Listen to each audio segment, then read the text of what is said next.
વિદ્યાર્થી મિત્રો, આગળના વિડિયોમાં આપણે શું જોયું? વિશેષણ. વિશેષણના જે 5 પ્રકાર હતા તેમાંથી એક પ્રકાર થઈ ગયો છે જે ગુણવાચક વિશેષણ હતું.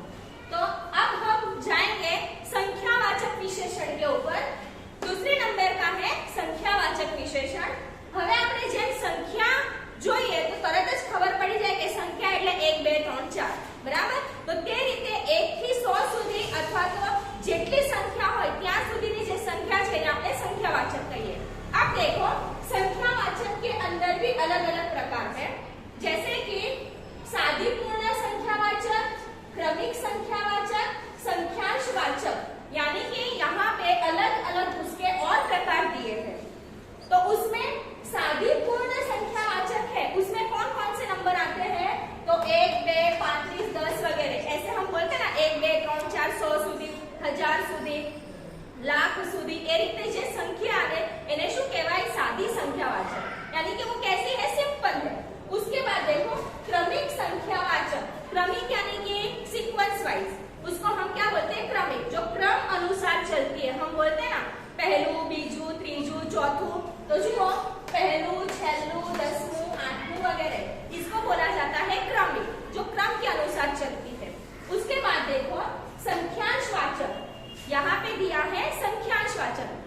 હવે જો સંખ્यांशवाचकમાં શું છે? પા, અડધું, પોણું, સવા વગેरह, यानी वो पूरी संख्या नहीं आती है, उसमें आधी संख्या जो दर्शाई जाती है उसको बोला जाता है संख्यांशवाचक विशेषण. હવે ઉદાહરણ જોઈશું એટલે વધારે ધ્યાનમાં આવશે. પહેલું ઉદાહરણ જુઓ. ગ્રામમાં 2 3 નાના મોટા ટીમ્બા છે.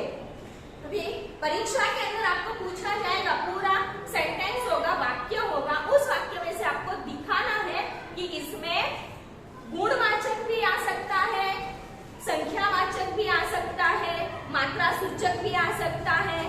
ऐसे अलग-अलग आपको दिखाने होते हैं. तो તે વખતે તમારે જો સંખ્યાવાચક આવે તે વખતે પણ શું ધ્યાનમાં રાખવાનું રહેશે કે આમાંથી તમારે એને શોધવાનું રહેશે કે એ સંખ્યાંશવાચક છે, सादी पूर्ण છે કે क्रमिक છે, બરાબર? તો તેને પણ તમારે જોવાનું છે. તો અહીં ઉદાહરણમાં જુઓ, ગામમાં 2 3 નાના મોટા ટીમ્બા છે. હવે 2 3 એટલે હવે ખબર પડી ગઈ આપણને, हमें पता तुरंत ही चल गया. कैसे पता चल गया? तो सादी संख्यावाचक हमने देखा था 1 2 3, जो संख्या आती है वो कैसी होती है? सादी, यानी कि वो सिंपल है. और इसी सेंटेंस के अंदर नाना मोटा टीम्बा छे. देखो आप लोगों ने गुणवाचक देखा, हम लोगों ने अलग-अलग सीखा, लेकिन सेंटेंस के अंदर एक साथ अलग-अलग विशेषण के प्रकार भी पूछे जा सकते हैं. तो आपको ध्यान में रखना है नाना मोटा. नाना मोटा એ શું થઈ ગયું? ટીમ્બા તો છે પણ કેવા છે? નાના મોટા છે. એનો શું દર્શાવે છે? ગુણ દર્શાવે છે. यानी कि क्या दिखा रहा है? गुण दिखा रहा है. समझ में आ रहा है ना? समझा रहे हो तो ओके. હવે જુઓ બીજું ઉદાહરણ. 3 3 વાર દાદ આપવા છતાં રમઝુએ શરણાઈ બંધ नहीं करी. आपके लेसन के अकॉर्डिंग ही बताया है 10th वालों को. तो 10th के अंदर ये लेसन है रमजू मीर वाला. उसके अंदर जब उसको पैसे मिलते हैं तो 3 बार दिए गए हैं. હવે જુઓ 3 3, पता चल गया कौन सी संख्या आएगी? पता चल गया कि सादी संख्या आएगी, सिंपल है, कोई करना नहीं है, सिर्फ देखना है कि कौन सी संख्या है. सादी संख्यावाचक 3 3, समझ में आ रहा है? ત્યાર પછી જુઓ, રાહુલ વર્ગમાં પહેલી પાટલી પર બેસે છે. હવે તમે કહેશો, आप लोग बताओगे कि मैम पाटली यानी क्या? तो पाटली यानी जो क्लास के अंदर जो आप बेंच के ऊपर बैठते हैं उसको बोलते हैं पाटली. तो कई बार बच्चे बोलते हैं कि मैम हमें ये वर्ड समझ में नहीं आ रहा. तो राहुल जो है वो क्लास के अंदर कौन सी बेंच के ऊपर बैठ रहा है? पहली.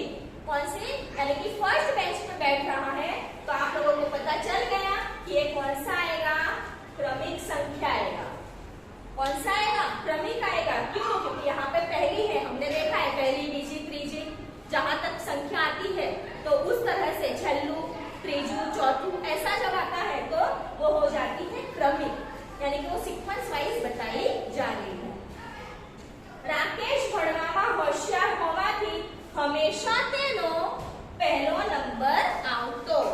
देखो वापस से सेंटेंस के अंदर दो विशेषण दर्शाए हैं, गुणवाचक और संख्यावाचक। अब देखना, राकेश पढ़ने में कैसा है, बहुत ही होशियार है। तो वो होशियार होने के कारण उसका क्या दर्शाया है, गुण दर्शाया है। तो होशियार हो गया गुणवाचक विशेषण, और पहलो नंबर यानी कि उसका फर्स्ट नंबर आता था तो वो हो गया क्रमिक संख्यावाचक।